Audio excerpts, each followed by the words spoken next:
नमस्कार, मैं हूं आशीष चित्रांशी और आप देख रहे हैं द न्यूज लॉन्चर।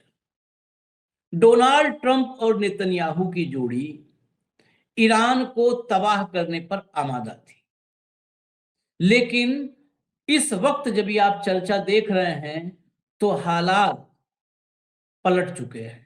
23 दिन में पूरी दुनिया के सामने अमेरिका और इजराइल की जो फजीहत हुई है, उसके बाद तमाम पिछले 24 घंटे के भीतर तमाम बयानों को एक साथ रखें, चाहे ट्रंप, चाहे नेतन्याहू या ईरान की तरफ से तो कोई और बोलता नहीं, वहां के तो कमांडर ही सबकी क्लास लगा देते हैं। इन सारी परिस्थितियों को एक साथ अगर आप रखें और उसमें शामिल करें अमेरिका के भीतर के हालात, अमेरिका कंगाल हो रहा है। वहां पर मीटर चल रहा है कितना युद्ध में खर्चा हुआ। एक तरफ अमेरिका कंगाल हो रहा है, दूसरी तरफ अमेरिकी सांसद मोर्चा खोल दिए हैं, और ये सांसद सिर्फ डेमोक्रेट नहीं है, रिपब्लिकन सांसद भी, जो ट्रंप की अपनी पार्टी के सांसद हैं। ट्रंप की अपनी सबसे महत्वपूर्ण ओहदे पर बैठी हुई महिला, कंप्लीट इंटेलिजेंस, पूरे के पूरे इंटेलिजेंस की मुखिया तुलसी गेबार्ड, उसने ट्रंप को फंसा दिया है, बुरी तरह फंसा दिया, और कांग्रेस में फंसा दिया। राहुल गांधी की कांग्रेस में नहीं, अमेरिकी कांग्रेस में, जो वहां की संसद, उसमें फंसा दिया। इन हालातों को भी अगर बयानात के साथ आप जोड़ लें तो अगले 72 घंटे ईरान युद्ध में निर्णायक होने जा रहे हैं। अब हम नहीं कहेंगे कि कयामत की रात टाइप में कि 72 घंटे कयामत के 72 घंटे, लेकिन ये मान लीजिए आपके 72 घंटे कयामत के हो सकते हैं, निर्णायक हो सकते हैं। अमेरिकी सांसद ही ये बता रहे हैं, ये हम नहीं बता रहे, आपको भी आगे दिखाएंगे। अमेरिकी सांसद ही बता रहे हैं कि युद्ध ट्रंप के हाथों से निकल चुका है। तो अगर अमेरिका में ये नैरेटिव, ये परसेप्शन घर कर चुका है या मजबूत हो चुका है कि युद्ध अमेरिका के हाथ से, युद्ध ट्रंप के हाथ से निकल चुका है, तो आप सोचिए कैसा हो सकता है आने वाला कल। इन 72 घंटों में दो बातें हैं, या तो युद्ध छोड़ करके भाग जाए अमेरिका और इजराइल इतनी तबाही के बाद फिर से रिपेयरिंग वर्क में लग जाए। दूसरा, थोड़ा खौफनाक सी आशंका है, दूसरा ये कि ये युद्ध उस फेज में चला जाए जिस फेज में सर्वनाश होता है। ये तो अभी नुकसान हो रहा है ना, यहाँ पे तबाही, वहां पे बर्बादी। जिस फेज में सर्वनाश होता है उस फेज में न युद्ध नहीं चला जाए। इस 72 घंटे पर इतनी आशंकाएं क्यों हैं? हेमंत भाई को जोड़िए, जरा इसी पर चर्चा करेंगे। स्वागत है हेमंत भाई। लाइए शुरू करिए, पहली फोटो दिखाइए, एक एक करके लाइए। He is lost control of the war and he is panicking. युद्ध से ही मतलब ट्रंप के कंट्रोल से निकल चुका है ये युद्ध पर अब कंट्रोल नहीं है उनका, और अब वो पैनिक क्रिएट कर रहे हैं। हेमंत भाई, पैनिक क्रिएट कर रहे हैं। अगला लाइए जरा, अगला आप ही पढ़िए, थोड़ा अंग्रेजी वाला हिस्सा आपको देते हैं, हम पढ़ते हैं तो अंग्रेजी का पाली हो जाता है। चलिए। आशीष भाई नमस्कार, आपको सारे दर्शक साथियों को भी। सबसे महत्वपूर्ण बात यह है कि जो ये डॉन बेयर है ये रिपब्लिकन है। और ये क्या कह रहे हैं, ये ध्यान रखिएगा, ये क्या कह रहे हैं। It's important not to shy away from candidly discussing the president's increasingly erratic behaviour. ये बहुत महत्वपूर्ण है कि हमें इस बात से भागना नहीं चाहिए और इस पर चर्चा करनी चाहिए बहुत स्पष्ट तौर पे कि जो राष्ट्रपति हमारे हैं उनका जो व्यवहार है लगातार उत्तेजक होता जाए। इरेटिक बिहेवियर समझते हैं ना आप, कि आपने कुछ कहा, मैंने सुना नहीं, समझा नहीं, मैं चिड़चिड़ा होकर के पिल पड़ा। तो आज की तारीख में ट्रंप की हालत वो है, ही इज कंप्लीटली इरेटिक। वो अदरवाइज भी है, लेकिन इस समय उसकी स्थिति मानसिक वही है, अब एक्सट्रीम पे हो। His worsening instability is a clear and growing threat. उसकी जो निरंतर खराब होती जा रही जो मानसिक अस्थिरता है वो बिल्कुल स्पष्ट है, और वो एक बहुत बड़ी धमकी है लगातार, not only to the American people but to the world. और वो जो खतरा है वो केवल अमेरिकन लोगों के लिए नहीं है, पूरी दुनिया के लिए है। और ये किस बात पे कहा रिपब्लिकन डॉन बेयर ने? जो व्हाइट हाउस का ट्वीट था ना, जिसपे हम पहले भी चर्चा कर रहे थे, जिसमें धमकी दी गई थी ईरान को कि अगर 24 घंटे के अंदर आपने हार्मूज को नहीं खोला तो हम आपका सारे के सारे ऑब्लिटरेट कर देंगे, वो वेरी पावर प्लांट्स और सारा। तो उसके जवाब में उसको रिट्वीट करते हुए उन्होंने ये लिखा है कि ट्रंप पगला चुका है और इसकी जो मानसिक अस्थिरता है वो अब पूरी दुनिया के लिए खतरा है। ये एक रिपब्लिकन कह रहा है, तो आप अमेरिका के अंदर जो अनीज है ना, जो एक बेचैनी है, उसको आप समझ सकते हैं। ये देखिए सेनेटर क्रिस वैन हॉलन जो है वो कह रहे हैं, gas prices at one of my local station in Maryland today, all thanks to Donald Trump. और उन्होंने साथ में पिक्चर लगा दी 4.39, 5.5 और ये सारे का सारा करके। वो बेसिकली अमेरिकन जनता को बताया जा रहा है कि देखो कहां से कहां तुम चल पड़े हो, और वो भाई अपना, उसका भी काम डंका बजाने का ही है, वो सीनियर है डंके में। वो कब क्या कह करके किस बात का डंका बजाता है आशीष भाई, मेरे को तो यही समझ में नहीं आता। गजब आदमी है, उसके मांगा वाले उसके भी गुरु। वो आदमी पिछले 23वां दिन आज, उसके 23 दिन के अगर आप स्टेटमेंट केवल किसी एक मनोवैज्ञानिक को दे देना कि भाई इनका एक बार एनालाइज कर दो, फर्स्ट ट्वीट से लेकर के 28 फरवरी और अब तक का, ये आदमी इस कुर्सी पर बैठने के लायक नहीं बचेगा अगर आप उन सारे ट्वीट का साइकोलॉजिकल एनालिसिस करवा दे किसी प्रोफेशनल से। वो आदमी कंप्लीटली मेंटली अनस्टेबल है। और जिस तरीके से आशीष भाई उसने युद्ध छेड़ दिया है, उसकी आप सहज कल्पना ही करिए। खुद बता दिया उसने कि मैंने ये युद्ध किन किन के कहने से शुरू किया था। कमाल देखिए, अमेरिका में जो आज जो स्थिति है ना गंभीर चिंता की, पूरे अमेरिका के अंदर जो आज जितनी भारी चिंता है, उसका कारण देखिएगा क्या है। पहली बात, बहुत ब्रीफ में, अमेरिका के अंदर युद्ध छेड़ने का काम, परमिशन देने का काम अमेरिकन कांग्रेस का है। कई बार हमने चर्चा की। अमेरिकन कांग्रेस को भाई पूछता ही नहीं, ना वेनेजुएला में पूछा, ना यहां पूछा, ना कोई बात है। नंबर 1। नंबर 2, फिर किससे पूछोगे आप? नंबर 1 CIA से पूछोगे, भाई इंटेल इनपुट क्या है, नंबर 1।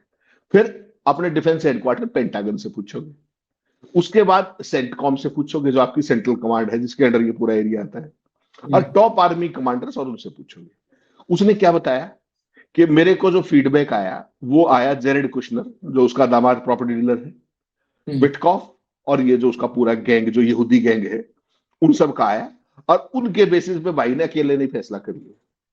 इतिहास में अमेरिका का पहला राष्ट्रपति होगा जिसने अपने एडवाइजरों के कहने से युद्ध छेड़ दिया, और जो काम जिनका है स्पेशलाइज लोगों का, चाहे वो इंटेलिजेंस के हैं, चाहे आर्मी के हैं, चाहे जो भी हैं, उनसे पूछ। और सबसे ऊपर कांग्रेस, किसी भी रेलेवेंट आदमी से पूछे बिना, प्रॉपर्टी डीलरों से पूछ के भाई ने युद्ध छेड़ दिया। तो ऐसा अद्भुत आदमी दुनिया का अपने आप को राजा कहता है, we are the most powerful. उसके बाद कहता है कि पहले दिन 1 मार्च का ट्वीट निकालिए उसका, क्या कहता है कि हमने ईरान का इलाज कर दिया और युद्ध हम जीत गए। उसके बाद आज 23 तारीख है, ऐसे 17 ट्वीट में दिखा सकता हूं आपको जिसमें वो जीत की घोषणा कर चुका है। 17 रोज करता है। हाँ, 23 दिन में 17 ट्वीट कर दिए। और वो युद्ध कहां जीत रहा है ये अब तक किसी को नहीं दिख रहा। हकीकत क्या है, उस 17 दिन में से 8 बार वो ये कह चुका है कि युद्ध हम बहुत जल्दी खत्म करने वाले हैं, हम बातचीत कर रहे हैं, हम ये कर रहे हैं, हम वो कर रहे हैं। मतलब उस आदमी की मेंटल इंस्टेबिलिटी उसका एक एक शब्द बखान कर रहा है। और अमेरिका का दुर्भाग्य है और पूरी दुनिया का दुर्भाग्य है कि ऐसा व्यक्ति उस पद के ऊपर बैठा हुआ है। आप ये देखिए आशीष भाई, इसके सरपरस्ती में, इसके संरक्षण में इजराइल ने जो मानवता के प्रति अपराध किए, आप वहां पे हमास के मामले में देखा आपने, पूरे गजा को मिटा के मिट्टी कर दिया। लेबनान के अंदर आप देख रहे हो जिस तरीके से। और ये सारी बातें मैं नहीं कह रहा, ये अमेरिकन सांसद कह रहे हैं दिल्ली। ईरान के अंदर जो कुछ हो रहा है, 168 बच्चियों को मार दिया, इस सारे से निकलेगा क्या? और रही से ही कसर क्यूबा में जिस तरीके का ब्लैकआउट करवा रहा है अब, तो ये आदमी मानवता के प्रति एक बहुत बड़ा कलंक साबित हो रहा है, जहां तक अमेरिकी राष्ट्रपति के रूप में उसकी भूमिका का सवाल है। अब जरा इतने पे नहीं है मामला, अभी तक तो आपने इतना, अभी 3 ट्वीट दिखाया ना, 3 ट्वीट आपने पढ़ा। अगला जरा लाइए, गौर से सुनिएगा अभी इसको। 20 years of service in the military. Yesterday, I got pulled into an officer's office and counseled for posts that I have on my social media. During the counseling, they told me I'm under investigation as a threat to national security. When I asked for proof, like what the posts were yesterday, they refused to give it to me. They made me come back today to further go over stuff. They gave me the proof, and the proof they gave me are anti-Israel posts. Now, when I joined the military, I took an allegiance to support the United States of America. I did not ever take an allegiance to support Israel. But yet, I am deemed a threat to national security because I do not support Israel and their genocide against the Palestinian people. Yes, you heard that right. I am deemed a threat to national security because I don't support Israel's genocide against the Palestinian people. Since when does not supporting a foreign nation get a U.S. soldier investigated for being a threat to national security? ये कल्पना Trump कीजिए, अपनी स्थिति कितनी बुरी करता जा रहा है। आप कल्पना कल्पना कीजिए इस नैरेटिव हाँ, की कल्पना कीजिए। कितनी सार्जेंट बुरी। है, यूएस आर्मी का सार्जेंट है, 20 साल नौकरी की है, उसने शपथ ली है यूएस के इंटरेस्ट के प्रति समर्पित रहने की, यूएस की सेवा करने की। उसको बुलाया गया कि यू आर अंडर इन्वेस्टिगेशन, आपकी जांच हो रही है आपके एंटी नेशनल एक्ट्स के लिए। तो उसने कहा साहब सबूत दिखाओ।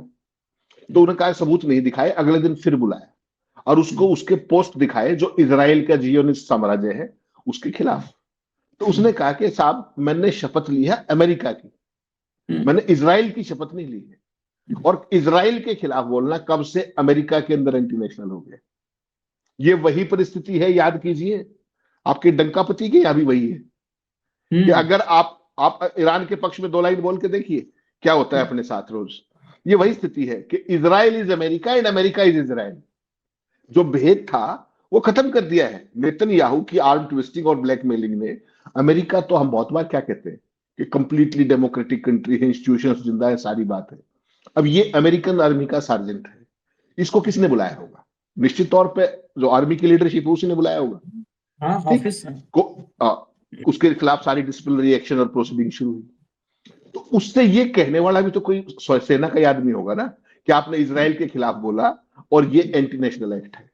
यानी कि अमेरिकन आर्मी के अंदर भी वही एलिमेंट चला गया है, वही एलिमेंट जो इजराइल प्रायोजित है। ये सबसे भयावह चीज होती है कि अपने देश के प्रति एलिजियंस, अपने देश की शपथ, उसके हितों की शपथ की बजाय किसी देश की सत्ता के लिए इजराइल जैसा जो एक टेररिस्ट कंट्री है, नेतन्याहू जैसा टेररिस्ट व्यक्ति है, उसकी शपथ, उसमें मतलब उसकी सहयोग ना करना, वो एंटी नेशनल एक्ट हो गया। ये अमेरिका का नया नैरेटिव है शीश भाई, जो बेहद भयावह और खतरनाक है। और खास तौर पे सेना के अंदर मागा वागा घूमते रहे, कोई बहुत फर्क नहीं पड़ता, लेकिन सेना के सार्जेंट के ऊपर अगर आप इस तरह की बात करते हो तो फिर सेना का भी भविष्य देख लीजिए। वो सेना, आज ये आदमी क्या कह रहा है कि मैं नरसंहार का समर्थक नहीं हूं। इसको तो अप्रिशिएट किया जाना चाहिए। हाँ, सेना की इथोस क्या होती है कि ठीक है साथ ही खड़ा होंगे, गरीब की मदद करेंगे। जो इजराइल कर रहा है उसको एक्सपोज करना अगर अमेरिका के एंटी नेशनल है तो फिर वही एक ही लाइन की बात है जो बहुत सारे अमेरिका में लोग कह रहे हैं, God save the America. That's what it is. इसके अलावा क्या दिखेंगे आप बताइए? सर्विंग सार्जेंट की ये स्थिति है तो आप बाकियों का देख लीजिए देश का। और एक बात मैं और उसमें साफ कर दूं कि नेतन्याहू को जो शब्द के साथ इस्तेमाल कई बार होता है, हेमंत भाई ने भी कहा कि आतंकी, ये हम अपने मन से नहीं कर रहे हैं कि यहाँ कोई कह दे यहाँ तो फिल्म रिलीज नहीं होती कि नेतन्याहू नाराज हो जाएगा। ये आईसीसी इंटरनेशनल कोर्ट वारंट आज से 1 साल पहले जारी किया है, मैं पूरा दिखा दूंगा, और उसने इसको अंतरराष्ट्रीय अपराधी घोषित किया। इसके खिलाफ वारंट है, इसके खिलाफ वारंट है। ये अमेरिका छोड़ कहीं नहीं जाता है, अमेरिका छोड़ वार क्रिमिनल है, ये वार क्रिमिनल, युद्ध अपराधी घोषित है, युद्ध अपराधी घोषित है ये। तो युद्ध अपराधी घोषित है ये, और इसने जो युद्ध में अपराध किए हैं, नरसंहार जैसे जो इस पर चार्जेज हैं, वो किस पर होता है? जो समाज में आतंक फैलाने वाला होता है उसी पर होता है। तो ये नेतन्याहू बहुत पाक साफ आदमी नहीं है, इसलिए शब्द इस्तेमाल जो करते हैं इस पर लीगली आपको अगर भारत की सरकार को मान लिया बहुत प्रेम है तो जाए आईसीसी में, उसके तरफ से अपील कर दे, अपना वकील भेज दे। बहुत वकील भी हैं यहाँ पे हमारे यहाँ, भेज दो वकील, जाओ कि भैया वारंट जो है उसको कैंसिल करवाओ और उनको जो है वो शांति पुरुष घोषित करवा दो। हम कहेंगे शांति पुरुष है, उसको तो अंतर्राष्ट्रीय स्तर पर वो युद्ध अपराधी घोषित है, इसलिए उसके खिलाफ ये शब्द है। आगे चलिए, अभी इतने पे गाड़ी नहीं रुक रही है, अभी देखिए हालात। 27 billion in 3 weeks of war with Iran. The US is drowning in a financial crisis. लाइए जरा दिखाइए फाइनेंशियल क्राइसिस का ये देखिए हेमंत भाई, अब बताओ। ये 27 बिलियन चला गया अमेरिकन। ये काउंटिंग देखिए, पूरा जबरदस्त काउंटिंग सिस्टम है ये तो, दिन घंटा मिनट सेकंड और पूरा मीटर चल रहा है। और पेंटागन की ब्रीफिंग के बेस है ये, पेंटागन ने जो हाँ। ब्रीफिंग की है ना यूएस कांग्रेस को, उसका हाँ। रियल टाइम डेटा है ये, रियल टाइम हाँ। डेटा। हाँ। ठीक है ना, 21 दिन 19 घंटे 2 मिनट 43 सेकंड। और पर डे का जो है वो जो दिखा रहे हैं, पर डे का 1 बिलियन से भी ज्यादा का खर्चा है, ये दिखा रहे हैं। पर डे का 1 बिलियन यानी कि 9,000 करोड़ रुपया पर डे। और ये उस अमेरिका का है जो 39 ट्रिलियन डॉलर के कर्ज के नीचे है। बताओ अमेरिका के क्या इंटरेस्ट है ईरान के अंदर। जब उसकी इंटेलिजेंस चीफ ये कह रही है, जब उसकी इंटेलिजेंस चीफ तुलसी गबार्ड कांग्रेस में ऑन ओथ ये कह रही है कि उनके पास परमाणु हथियार नहीं थे, नंबर एक। नंबर दो, जून के हमले के बाद उन्होंने परमाणु जो रिएक्टर्स जो उनका सिस्टम था उसके जो अंडरग्राउंड दरवाजे तक भी बंद कर दिए थे। तो फिर हमला करने की क्या जरूरत पड़ी थी? क्या करने गया था अमेरिका? ये जो सवाल है ये हर अमेरिकी के अंदर है, और मुझे लगता है यही सवाल अल्टीमेटली ट्रंप को लेकर के बैठेगा। प्लस आपने एक चीज और ऑब्जर्व की होगी, जो एक तरफ तो आपने तुलसी गबार्ड की वो देखी हियरिंग, जिस तरीके से उसको ग्रिल किया गया। आपने शायद पाम बॉन्डी की देखी क्या, वो जिसमें अटॉर्नी जनरल की जो वो क्लास लग रही थी वहां पे, यस और नो, ये फला, हमने क्लिप चलाई थी पाम बॉन्डी की जो हुई थी। हाँ, तो तुलसी गबार्ड भी दिखा दे। तुलसी गबार्ड हम लगातार दिखा रहे हैं। तुलसी गबार्ड पता है अमेरिका इजराइल ईरान के युद्ध के लिए नहीं दिखा रहे हैं, सिर्फ ये हम दिखा रहे हैं कि डेमोक्रेसी यहाँ पर बताइए, यहाँ पर क्या बिठा करके राहुल गांधी, खड़गे और अखिलेश और ये लोग बैठ जाएं और कहें जरा डोभाल को भेजो भाई, ऑपरेशन सिंदूर में सीज फायर हुआ था, डोभाल को भेजो, हम क्वेश्चन करेंगे, डोभाल बताए। यहाँ पे तो ये हुआ करता आशीष भाई, ये 2014 तक हुआ करता। डिफेंस की स्टैंडिंग कमेटी है, कंसल्टेटिव कमेटी है, सारी चीजें हुआ करती। डिफेंस सेक्रेटरी आया करते, जवाब दिया करते, रक्षा मंत्री को तलब किया जाता था। 14 के बाद हम आजाद भारत की बात कर रहे हैं। 14 के बाद जब मोदी जी आजाद करवाए, पहले तो हमारी डेमोक्रेटिक वैल्यूज बहुत ही, तभी दुनिया कहती थी ना, दुनिया में हमारी डेमोक्रेसी बात होती थी कि इतना 1947 में आजाद हुआ देश, वहां पर डेमोक्रेटिक वैल्यूज इतने स्ट्रांग हैं। जिस देश में डेमोक्रेटिक वैल्यूज की नींव रखी नेहरू ने, जिन नेहरू गरियाते हैं ये, वहां उस डेमोक्रेसी की तो दुनिया में इसीलिए चर्चा होती थी। लेकिन 14 के बाद उस डेमोक्रेसी का जो डेमोन्स्ट्रेशन हो रहा है दुनिया के सामने, वो देखिए ना। जरा तुलसी गबार्ड वाला चला दीजिए भैया, चला दीजिए। ये वीडियो तो देखिए 10 बार, और अंधभक्त देखें लेकिन उनको हजम नहीं होगा, इस सबसे कोई फर्क नहीं पड़ेगा। चलाइए। Dr. Gabbard, last year you testified that Iran was not building a nuclear weapon. Do you stand by that statement? Yes or no? Context matters with that statement. Yes or no? Iran had all of the materials and capabilities to do so. Mr. Chairman, I reclaim my time. It's an easy answer. You either stand by what you said last year or not. It is a serious question that requires the totality Director of the Gabbard, I information reclaim my available. time. I reclaim my time. Did you, when President Trump was asked about your testimony, he said you were wrong. Were you lying or not?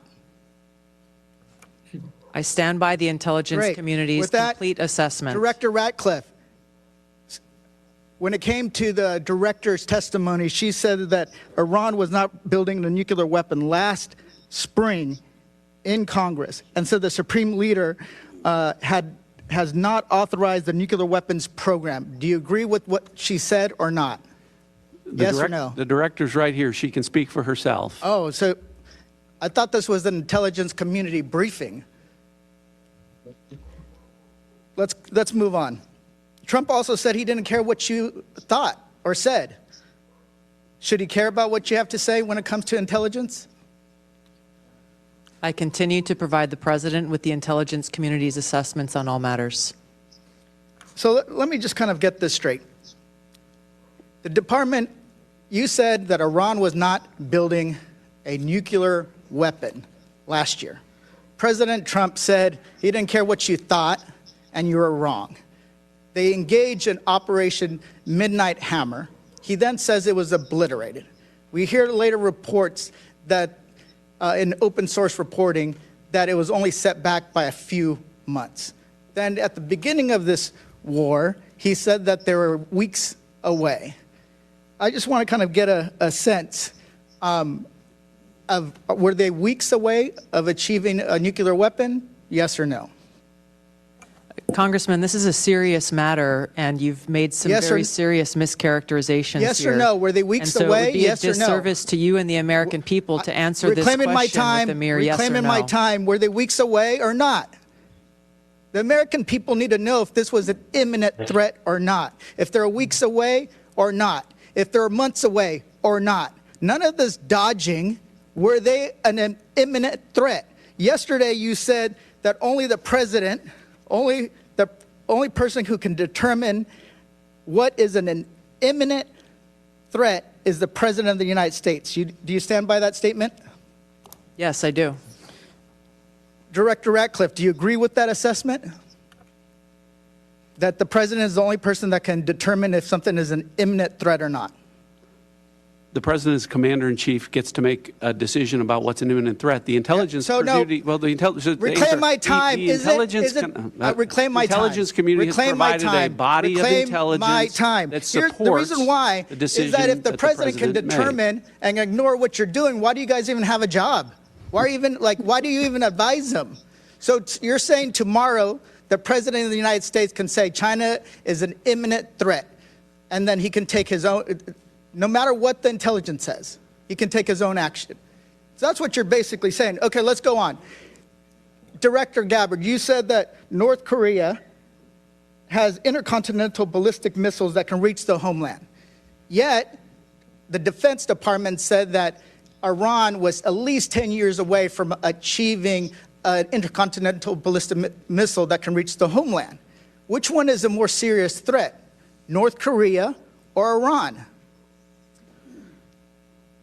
These threats are taken within the context of the total body of intelligence reporting. So that's, it should be, and that's my point.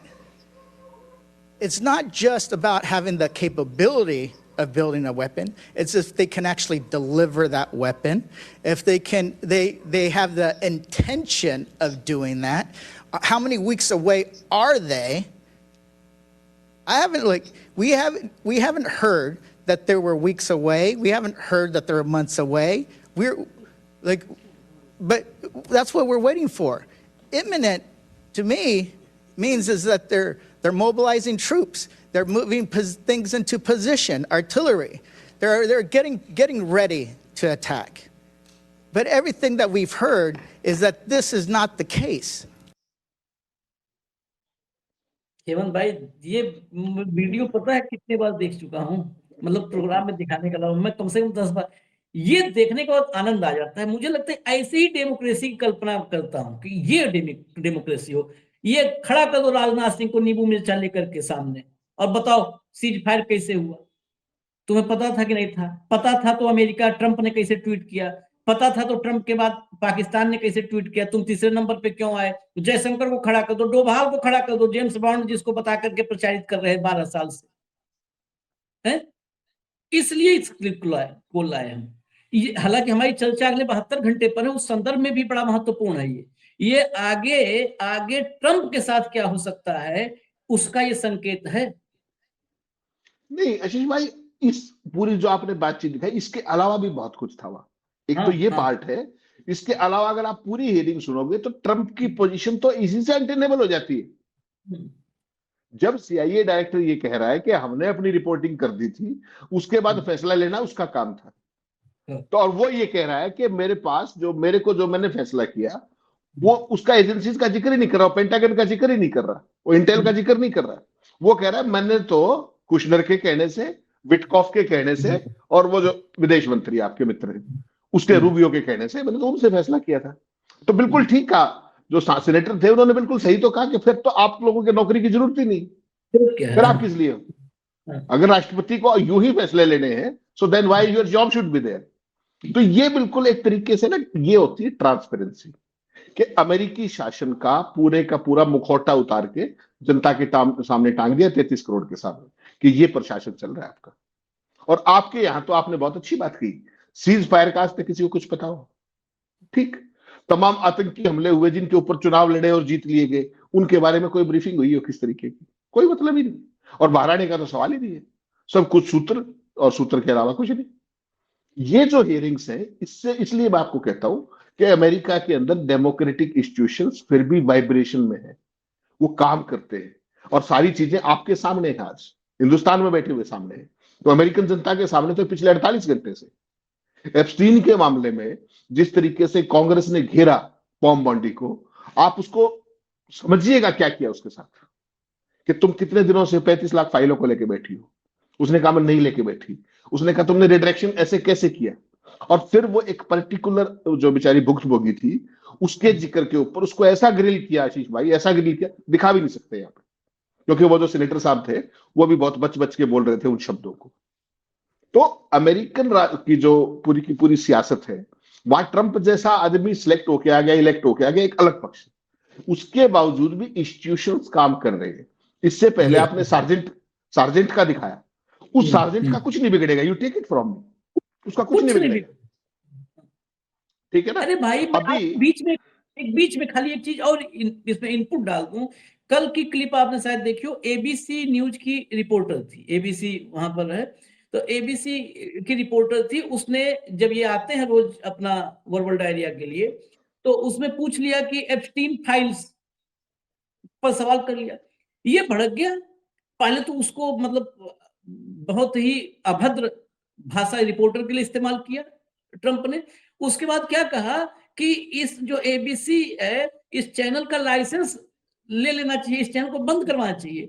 और कल उस clip के बाद मैंने programme में कहा था कि उस चैनल का रोआ एक बाल बांका नहीं कर पाएगा। ट्रंप की औकात नहीं, चैनल बंद करवा देगा, नहीं कर पाएगा, उसकी औकात क्वेश्चन डजंट। आपने कल का फैसला देखा, काउंटी कोर्ट ने क्या किया कल? वहां पर जो पेंटागन की ब्रीफिंग होती है, उसमें ट्रंप ने खेल किया। ऐसे ही व्हाइट हाउस की ब्रीफिंग में लगातार उसने जो प्रेस पूल होता है उसके साथ खेल किया था। आपको याद हो, हमने साल भर पहले शो भी किया था उस पर। तो उस पर लेकर के एक अमेरिका की फेडरल कोर्ट, डिस्ट्रिक्ट लेवल की कोर्ट में जर्नलिस्ट चले गए कि भाई पेंटागन के, उसने कहा नथिंग डूइंग, पेंटागन का ऑर्डर सेट असाइड, और जैसे रिपोर्टिंग होती थी वैसे ही होगी, and this is your birth right, कि आप मीडिया के लोग हो, आपको ब्रीफिंग मिलेगी। वो एक पक्ष है, और यूएनआई का दूसरा पक्ष है। होगा मालिकों के बीच में विवाद, होगा किसी सरकार के साथ विवाद, होगा किसी हाईकोर्ट के साथ विवाद, हाईकोर्ट का आदेश आ गया होगा। आप पुलिस को लेकर के ये कह रहे हैं कि 5 मिनट के अंदर ऑफिस खाली कर दीजिए। भाई साहब, वो मीडिया ऑर्गेनाइजेशन है, कोई गुंडे तो बैठे नहीं है वहां पे, महिलाएं भी हैं, सारे अपना काम कर रहे हैं। एक तरफ वो है pentagon, army headquarter, defence headquarter, वो फेडरल कोर्ट में चुनाव आता है, या हाई कोर्ट कहता है दफ्तर खाली कराओ, और पुलिस के साथ वकील पहुंच जाते हैं और उसको खाली करा देते हैं रात को। ये मीडिया का अंतर है। इसलिए आपके यहां पोमेरियन पाए जाते हैं, वहां पर बुलडॉग पाए जाते हैं, जो राष्ट्रपति को भी काटने दौड़ते हैं। और आप अगर इन 23 दिनों की आप बात करो ना, आपने तो एक घटना कही, इन 23 दिनों में ट्रंप 5 जर्नलिस्टों का लाइसेंस कैंसिल करने की बात कर चुके हैं, 5 मीडिया हाउसेस का, CNN, दो एयरफोर्स 1 के अंदर और 3 ग्राउंड पे। You are the worst reporter, you are the worst reporter, your licence should be cancel, this is fake news, ऐसे तो बोलता है, ओवल ऑफिस में बैठ के बोलता है, एयरफोर्स 1 में ही बोलता है। और खुद ही हमारे यहाँ एक चीफ जस्टिस हुआ था जिसने अपना केस खुद ही क्लियर कर लिया था बाइडेन बैठ के।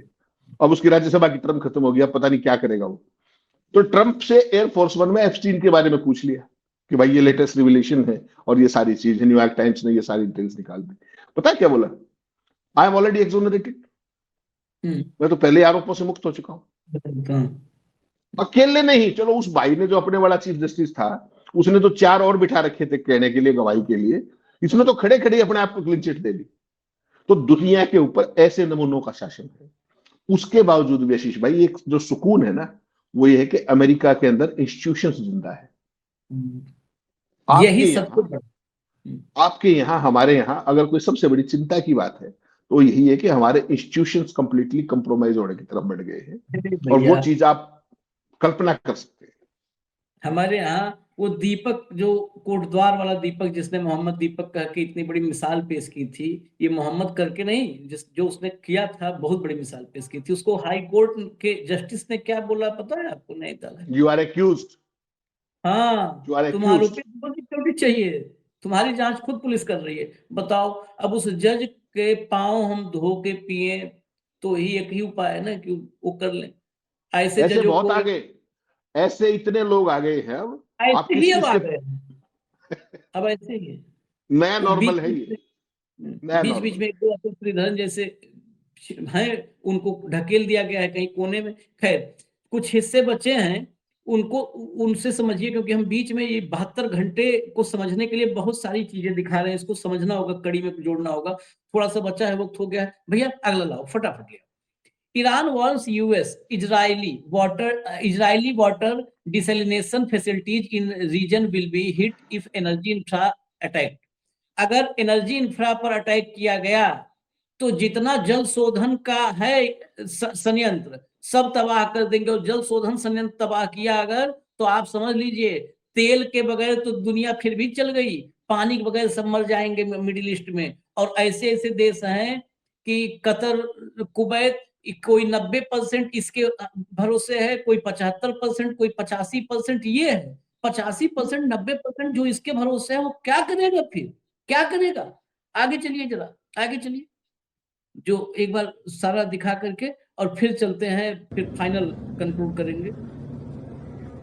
ये देखिए, ये इसलिए हम दिखा रहे हैं, ये हाइफा ऑयल रिफाइनरी है, और ये चाइना लाइव से खबर है कि हाइफा ऑयल रिफाइनरी पूरी तरह तबाह कर दिया है ईरान ने। मतलब कंप्लीटली अब ये जो है, इसकी तबाही पर मुहर लग गई है, जो खबर है वहां से, मिडिल ईस्ट से। आगे चलिए। इसलिए क्योंकि ये 72 घंटे, अगले अगले 72 घंटे क्या मोटिव लेकर लड़ोगे, कहां तक युद्ध जा सकता है, ये समझना होगा। ये विजुअल देखिए समझने के लिए कि दुनिया में अमेरिका और इजराइल की क्या स्थिति और ईरान की। ये नाइजीरिया है जो विजुअल आप देख रहे हैं, और ये जो दिख रहे हैं ये संघी नहीं है, ये आरएसएस वाले नहीं है। ऐसा परेड देख कई बार डाउट होने लगता है कि आरएसएस होगा और नागपुर होगा। ये नागपुर है, नागपुर नहीं है, नाइजीरिया है, और संघी नहीं है। ये परेड कर रहे हैं मुज्तबा खामेनेई के पक्ष में, ईरान के पक्ष में अपना समर्थन इसके जरिए दे रहे हैं। अगले विजुअल पर आइए, अगले विजुअल पर आइए, तब दुनिया के हालात को समझेंगे आप और युद्ध की परिस्थितियों को उससे कनेक्ट कर सकेंगे। ये जापान है, ये जापान मित्र देशों के जो कुनबा है उसमें बहुत महत्वपूर्ण देश है। और जापान की प्रधानमंत्री व्हाइट हाउस में अभी पाई गई थी। देखिए जरा, ये जापान की तस्वीरें, ये जापान, अमेरिका, यहाँ पर अमेरिका के खिलाफ प्रोटेस्ट हो रहा है। ये प्रधानमंत्री, पता चला कि ईरान, अमेरिका, इजराइल सब यही कहीं रह गए युद्ध लड़ते, जापान में पहले रिजिम चेंज हो गया। ये स्थिति है। अब हटा दीजिए, अब हटा दीजिए, ऐसे बहुत सारी एग्जांपल्स तो हम, स्पेन है, जरा वो भी दिखाई दीजिए। चलिए स्पेन दिखा दीजिए, तब समझेंगे आप और बेहतर। स्पेन वाला विजुअल लाइए। ये देखिए, इराक में ज्वाइंट फोर्सेज, मित्र देशों की ज्वाइंट फोर्सेज तैनात हैं, जिसमें फ्रांस है, स्पेन है, मतलब पूरा नाटो आप कह लीजिए। स्पेन ने जो है इराक से अपने सैनिकों को निकाल लिया है वापस। ये अमेरिका की अगुवाई में सारी तैनाती होती है। अमेरिका ही वो है जिसके इशारे पर सब होता है। ये रिवोल्ट अमेरिका के खिलाफ, उसके ही ग्रुप में, उसके ही मित्र मंडली में ये रिवोल्ट है। इसे मैं बगावत से कम कुछ नहीं मानता। जब आप इस युद्ध के दरमियान सोचिए, स्पेन के प्रधानमंत्री ने तो गजब ही किया था। वो तमाम जगहों पर उन्होंने इजराइल और अमेरिका की धज्जियां उड़ाई। उसके अलावा इराक में जो है, अब आप सोचिए, युद्ध के बाद ये हो सकता था, चलो हम भाई ईरान के युद्ध के खिलाफ हैं, लेकिन इराक में ज्वाइंट फोर्सेज में हमारी सेना है तो रहने दो। ये रिवोल्ट, ये निकाल लेना कि हम सेना भी निकाल लेंगे, जा अब तू जितना बहसना है बहस, तू क्या करता है। और ईरान ने और भी ताकत दे दी सबको कि इन सबके बस का कुछ भी नहीं है। चलिए हेमंत भाई, अब बताइए देख करके फाइनल। आशीष भाई देखिए, ट्रंप जैसा व्यक्ति पूरे सहयोगियों को जिस तरीके से बिदका चुका है, बिदका दिया उसने। ये तो स्टारमर जैसे शर्मनिरपेक्ष लोग हैं जो इतनी जलालत के बाद अब भी अपना एक भेज दिया वो एयरक्राफ्ट के, वो जो है वहां पे, अदरवाइज कोई मतलब नहीं था, शिप भेज दिया उन्होंने आज जो सबमरीन थी। आप देखिए जापान की प्रधानमंत्री के साथ क्या किया, उसको क्या जरूरत पड़ी थी जाके स्पष्टीकरण देने की कि हम वहां पर जहाज इसलिए नहीं भेज रहे आपकी रिक्वेस्ट पे। आज जब वो वापस आएगी, आज रात को वापस पहुंचना है उसने, पूरा जापान सड़कों पे है कि हमारी जो संप्रभुता थी वो आपने ट्रंप के चरणों में रख दी। और जिस तरीके से उसने पर्ल हार्बर का जिक्र किया, तुम चुप रही, उसकी बड़ी भयंकर लालत वनालत हो रही है अपने देश के अंदर। स्पेन के ये करीब करीब 600 लोग थे जो यूएस की उसमें नाटो के अंदर थे, सारे के सारे उनको विड्रॉ कर लिया उसने। और स्पेन के प्रधानमंत्री और उनकी जो लीडरशिप है उसके बयान आप लगातार 5-6 दिन से देख रहे थे किस तरीके से वो ऑल आउट एग्रेसिव है। देखिए आशीष भाई, कुछ भी कहता रहे कोई, हकीकत यह है कि अपने सैनिक की विदेशी धरती पे विदेशी लड़ाई में कोई भी देश अपनी इच्छा से कभी भी उसकी मौत देख के कभी खुश नहीं हो सकता। उसके रिपरकशंस हैं वहां की लोकल पॉलिटिक्स के अंदर। तो जो समझदार और दमदार लोग हैं वो सारे सीना तान के खड़े हैं। शुरू में स्पेन तो लगातार अपने मतलब सीना तान के खड़ा है। मैक्रो ने शुरू में स्टैंड लेने की कोशिश की, अब उसने भी लीड कर दी। स्टारमर की हालत आप देख लीजिए, तो आज 18 देशों ने बयान जारी कर दिया कि नहीं, हारमूज खुलना चाहिए। तो हारमूज को खुलना चाहिए, बहुत अच्छी बात, हम सब कहते हैं हारमूज खुलना चाहिए, लेकिन युद्ध भी तो बंद होना चाहिए, उसकी कोई बात नहीं कर रहा। भाई इजराइल तो यूं ही हमले करेगा, अमेरिका यूं ही सत्यानाश करेगा। ट्रंप के लिए कितना आसान आशीष भाई लिख देना कि we have obliterated this, we have obliterated that, बहुत आसान है लिखना।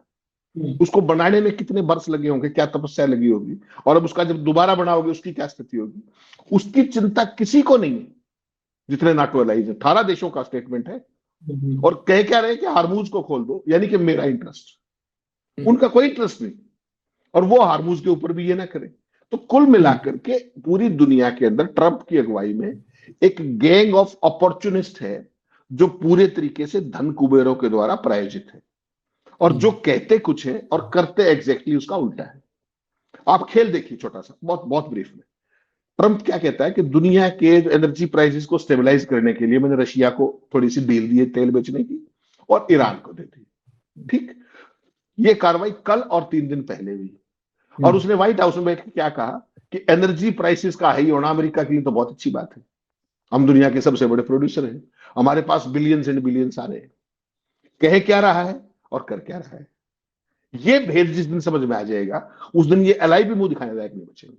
लेकिन समस्या आशीष भाई क्या है, पूरी दुनिया के जो बड़े देश हैं उनके जो टॉप लीडरशिप है वो केवल पूंजी प्रायोजित है। मुझे और आपको लगता है ये गलतफहमी कि आपने मैंने वोट दी फलाना बन गया नहीं बना। दुनिया में 25 से 30 उद्योगपति हैं, 25 से 30 कुल, जो पूरी दुनिया को अपनी उंगलियों पे अपनी सत्ता काबिज करके, आप यहां किसी का नाम ले देते हैं, कभी A1 कह देते हैं, कभी A2 कह देते हैं, A1 A2 से भी बड़े हैं। एलन मस्क याद होगा आपको, जिस तरीके से ट्रंप को उसने हजारों करोड़ रुपया ओपनली दिया, और ऐसा एक नहीं है, अमेजन देख लीजिए, दुनिया भर की कंपनियां हैं, अब ये AI वाले आ गए हैं सारे के सारे। तो बेसिकली क्या है कि सत्ता का चरित्र जो आज दुनिया में है उसका एक नंगा सच पूरी दुनिया के सामने आया, और वो इसके लिए ट्रंप साधुवाद के पात्र है कि इस तरह के नमूनों को भी कॉर्पोरेट प्रायोजित करके इस पद तक पहुंचा सकता है। वैसे तो दुनिया में बहुत सारे हैं, लेकिन Trump is one such glaring example कि दुनिया की सबसे बड़ी ताकतवर पोस्ट पे ऐसा सनकी और मर्क्यूरियल व्यक्ति पद तक पहुंच सकता है केवल मार्केटिंग, केवल ब्रांडिंग और केवल कॉर्पोरेट स्पॉन्सरशिप के चलते। इसके अलावा कुछ भी नहीं था। और ये अमेरिका के लिए सच नहीं है, ये जितने भी सो कॉल्ड डेमोक्रेसीज हैं उन सब के लिए सच है ये, और ये भयावह है।